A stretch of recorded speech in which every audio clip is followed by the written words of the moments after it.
We're going to be living together from now on, so can you leave? People like you are called parasites. I feel a heavy weight of condemnation from my brother, his wife, and my mother. I've reached my breaking point. I'm not perfect either, and I don't mean to be kind to these people. I plan to make them regret looking down on me. My name is Jessica, a 37-year-old office worker. 3 years ago, when my father died of cancer, he left a message asking me to look after my mother. This led me to decide to return to our family home. For the past 3 years, I've lived with my mother, relying only on my sense of responsibility to keep my promise to my father. But my mother never showed any gratitude. On the contrary, she kept making various demands as if it were natural.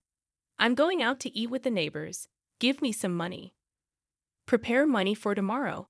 I need to buy a birthday present for my friend. I want a new vacuum cleaner.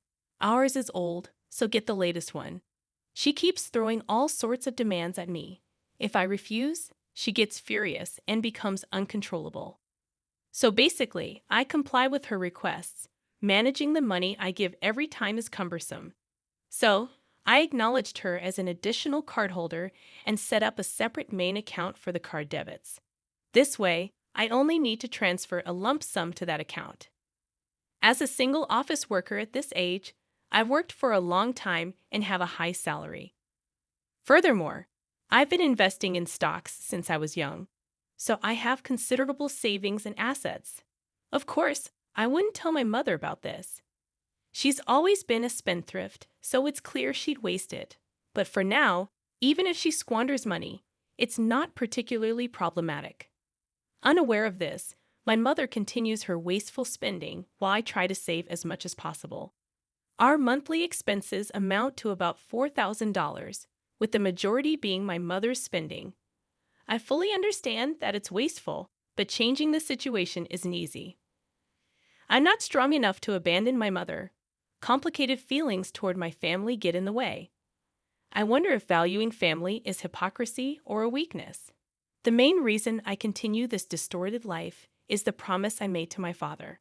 I deeply respected my father. He was diligent, kind, and straightforward, the ideal adult I aspired to be. Following my father's teachings, I started investing at an early stage. Inspired by his words, the earlier, the better, I began saving money from my student days. Even after entering the workforce, I continued to save until I had accumulated enough funds to begin investing. During that time, I educated myself about money and accumulated knowledge. Thanks to this, I was able to smoothly proceed with my investments, yielding profits without any major setbacks. I also emulated my father in how I approached my job. Whenever I faced challenges, I always consulted him. In my early working years, I often went out for drinks with my father after work. My mother was at home, and whenever my father and I discussed work, she would sometimes join the conversation or get upset depending on the topic. So, I cherished those moments outside where I could have undisturbed conversations with him. Guided by my father's advice, I achieved success in my job and gained confidence. I grew to love my work even more. As a result, I became deeply committed to my career. Although I remained single, I have no regrets about being so work-oriented. Life continued much the same way. My mother's spendthrift ways were a concern, but by letting her be and focusing solely on my work, I could lead my life. My mother imposed household chores on me, even though I was working. As a result, I strived to balance both work and household duties. Consequently, I juggled both work and domestic responsibilities. As time passed, I became adept at household chores and even improved my cooking skills. I tried to see this in a positive light, believing these skills would come in handy if I ever got married. However, I was growing weary of a life tied down by my mother. I knew I had to eventually break free from this lifestyle. In the midst of all this, the presence of my elder brother and his wife added to my troubles. Recently, my elder brother David, who's 2 years older than me, and his wife Lily, who's the same age as me, began visiting our family home frequently. There wasn't a problem with them visiting, but historically, David and I never got along well. Our personalities clashed. I was more conservative and careful, resembling my father, while David, like our mother, was the complete opposite. From childhood, he would spend his allowance as soon as he got it, lacking any foresight or planning. He lived for the moment. One of David's clever tactics was winning our mother over. He was very skilled at being sweet and charming. Whenever he ran out of money, he would sweet-talk her into giving him more. "Mom, thank you for always working hard and doing household chores for us. I'll help out with chores next time." With such flattering words, he would easily manipulate her, and she would invariably buy him whatever he wanted. Furthermore, David was skilled in sports and was an active member of club activities, especially in soccer. He was good enough to be chosen as a select member, and his impressive performance was praised by people in the neighborhood. To Mother, David was a son to be proud of. Being with him made her feel as though she too was being praised. Receiving compliments from David became a regular occurrence, and Mother often spoiled him. On the other hand, I was good at studies but did not excel in anything else. Therefore, from Mother's perspective, there might not have been much to praise about me. I looked average, and most people in the neighborhood seemed to know me as David's sister. Due to such circumstances, Mother appeared very fond of David, showing little interest in me. The fact that I had a close relationship with our father might not have sat well with her either. Furthermore, David and I didn't get along well, leading Mother to naturally side with him. Although our father tried to treat both of us equally, Mother's special treatment made David more arrogant and cold towards me. "Jessica, move, you're in the way." "Why?" "I was watching TV first. The anime I want to watch starts now." "Move from that spot on the sofa." "What? You've recorded that anime. You can watch it later." "I want to watch it live now." "Just move." David's selfishness was a recurring event. He wasn't satisfied unless he got his way. Even observing these unreasonable demands, Mother was always on David's side. Whenever we fought or argued, even when David was at fault, she always took his side. "What are you doing, Jessica?" "David's show is starting, so hurry up and let him watch." "But I was watching something." "Stop being selfish and let him watch. You go back to your room since you're just in the way." Mother yelled at me with a harsh tone and attitude. With no other option, I returned to my room while David took the sofa without any sign of remorse. Mother brought snacks and juice only for David, not for me, especially when our father was not around. Mother would favor David and ignore me, growing up in such an environment. I naturally distanced myself from David as we became adults. The first time I met David's wife, Lily, was unforgettable. "So you're David's sister, Jessica, right? You're just as plain and unfashionable as David described you. You lack any charm." I was at a loss for words. Shockingly, this was said to me during a family gathering. While she might have been scolded by her parents for such words, David and Lily seemed to enjoy it. I instantly took a dislike to Lily. Even at family gatherings during New Year's and Independence Day celebrations, Lily insulted me many times. "Jessica, we're the same age, but you're still not married. It feels like you've never even had a boyfriend, right?" David and Lily, in unison, made fun of me. "No man would ever want to date someone as plain as you. Jessica has always been a worthless woman with nothing going for her." David and his wife took advantage of my father's absence to belittle me. My mother sided with David, only laughing without defending me. Thus, every time the family gathered at our parents' home, I felt uncomfortable. Several years ago, due to David's job transfer, family gatherings became rare, and I had some peace. However, recently, David returned from another transfer. Since then, regardless of the season, he has been coming home every weekend. Their frequent visits have been a great inconvenience to me, and if anything, their sarcasm seems to have increased. "You're still as plain as ever, huh? Living at home at your age? That's unthinkable. Do you know they call women like you a parasite single?" "Single? It's embarrassing to have a parasite single as my sister-in-law." David and Lily are right. It's truly embarrassing as a parent.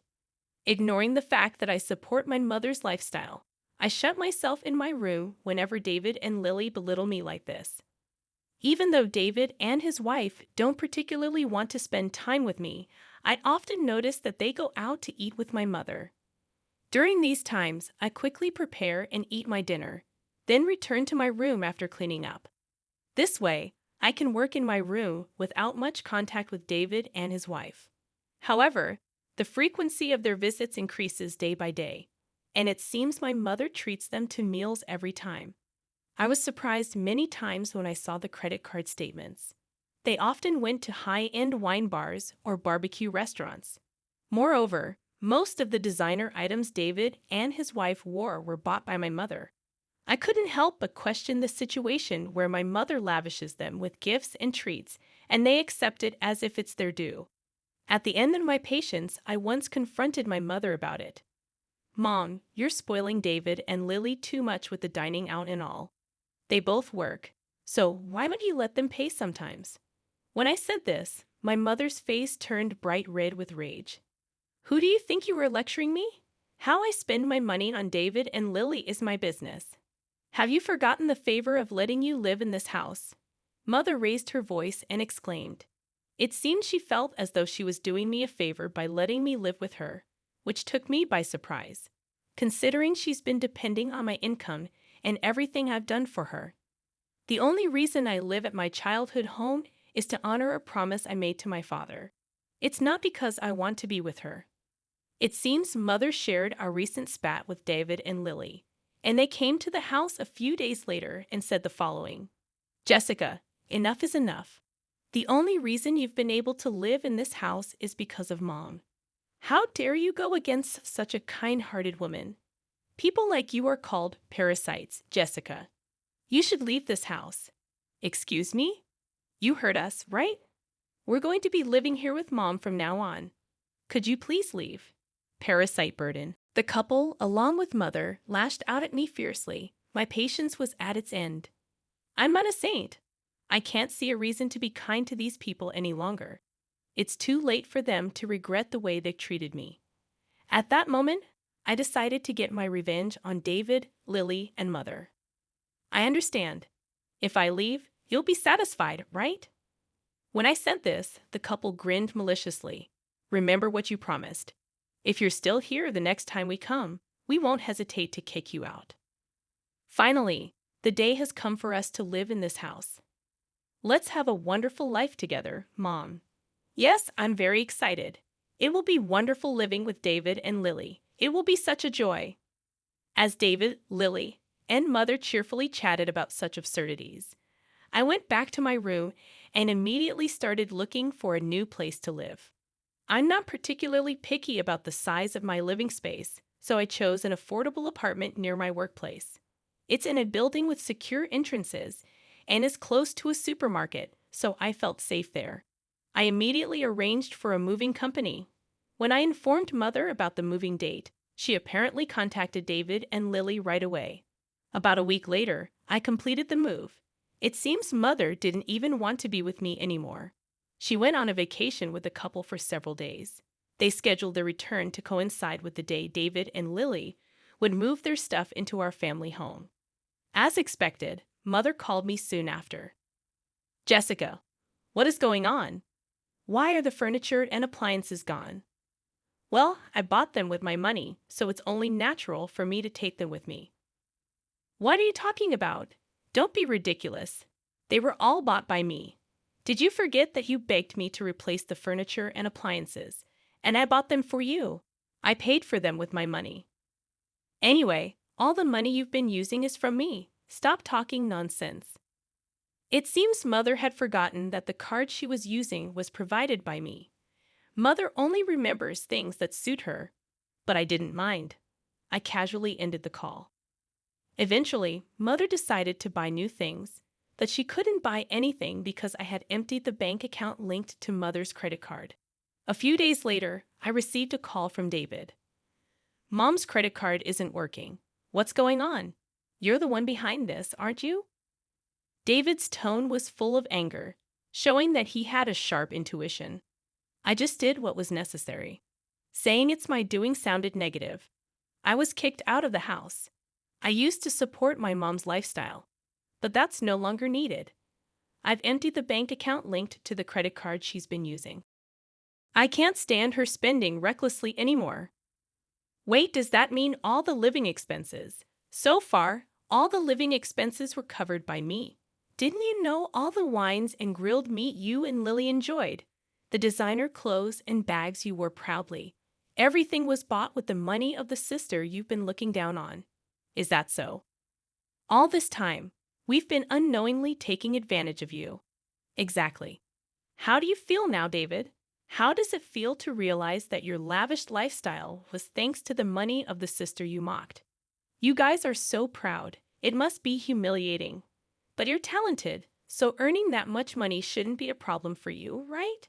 I provocatively said it on purpose. David seemed to be at a loss for words, looking very frustrated. Dan, why the hell didn't you tell us? It seemed that David's wife, Lily, had been listening over speakerphone as her voice chimed in. Why didn't you tell us sooner? Mom, doesn't that mean you have absolutely no money? Mother seemed flustered under Lily's accusations. I always thought there was a lot of inheritance from my husband. I'm sorry.